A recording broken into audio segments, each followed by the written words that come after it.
He is more than you could ever need. He's more than the eye could see. I don't deserve His love, but He's always been there for me. You see, Jesus met me when I was at my lowest. And if you don't know Jesus, know this.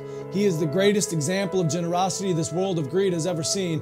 And when Jesus hit the scene, He changed the scenery and met diversity with serenity. If you're looking for peace, He offers plenty. Jesus was and Jesus will forever be King. And when the angels sing, they sing of the grace that was displayed for sinners like me. I can't explain Him and I can't describe Him. And if I could, He wouldn't be Jesus, because you can't explain eternity and you can't comprehend the galaxies. But it was the loving hands of Jesus who spun them into existence and created man, knowing He would go to the cross to pay our sentence.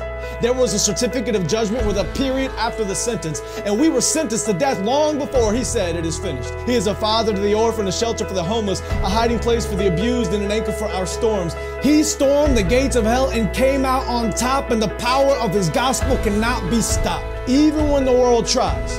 And they try a lot. He traded places with Barabbas and became the catalyst of missions across the world, covering every portion of the atlas. If you're in need of rest, I know of a mattress. If you don't know Jesus, your future is tragic, but He gladly embraced tragedy so we could live in His presence of majesty. His presence is presence, and it's His presence that presents preciousness to a world of peasants. He is far from pretentious, but still loves those who are. He is the light of the world and hung the stars. He brings the dead to life and delivers life to the dead. He took a crown of thorns on His head so we could put crowns at His feet, and I can't wait until I get to kiss His feet that were nailed to a cross for me and for you and for every person around the world. He loves the world, and I love His word, because the word became flesh, and in His flesh He demonstrated the word to the world. He is an example to every boy and every girl. He is a lover of black people. He is a lover of white people. He is a lover of the unchurched and the assembly under the steeple. He doesn't see the believers' failures, but still takes time to celebrate their faithfulness. It's the power of the Spirit that enables us and gives us boldness when the world labels us. And if you want to label me, please call me a Jesus freak. And if that freaks you out, good. Because it's better to be good with God than to fight being misunderstood by a world that could never understand. So let it be understood that I don't worship man, we worship Jesus. And although He doesn't need us, He still sees us and pleads with us to run to the cross where He bled for us. His heart bleeds for us, His heart grieves for us, but still graciously grants us a pardon for our treason in a season where the world tries to explain away the work of the Spirit with human reasoning. There is a reason they can't. Because the Spirit is like the wind, and the wind cannot be seen.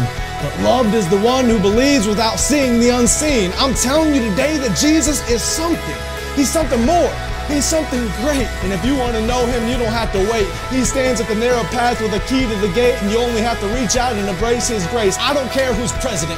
I have a King who is always present. I don't care who holds musical celebrity. The voice of the Lord will always be the sweetest melody. I don't care who owns the riches of the globe. My Jesus holds more wealth than one ruby on His robe. I don't care who is the strongest or the fastest. Nothing matches the Creator of the universe and His immortal, infinite status. I don't care about religious leaders who died and stayed dead. I'll only worship the one who conquered death and wears a crown on His head. His name is Jesus, and I'm telling you, He's something. He was faithful yesterday, and He is faithful today. I can feel His presence whenever I pray, and when the time comes for me to fade away, I'll remember the day I heard Him say, "My name is Jesus."